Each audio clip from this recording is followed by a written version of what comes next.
कौन हो तुम? कानून दा कातल इश्तियारी बब्बू खान। ओ बब्बू खान, जिदी कतल दी खबर तो बगैर इस मुल्क दा कोई अखबार नहीं छपता।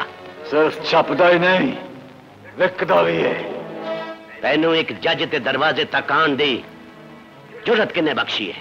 अपनी यादाश्त का पहिया कमाओ जज साहब, ते बीते दिनां नूं परताओ। मैं ओही बब्बू खाना जिहदे सिर ते हथ रख के तुसी दुआ दित्ती सी कि जा तेरे नां दे डंगे पूरे मुल्क च वजन।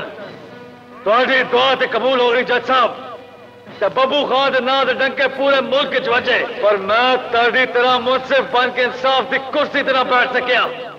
सिर्फ ऐसे ही कि दौलत ते खिलाड़ी ते पुलिस ते शिकारियों ने बब्बू खान नूं कातिल ते मफरूर दा खिताब बख्श दिता। ये मेरे तजर्बे दी अख तेरी जिंदगी दी शनाख्त कर रही है। ते किधरे तू?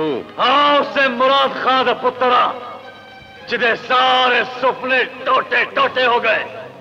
ओदे कारे हो जया हनेर मचिया, हो जया हनेर मचिया।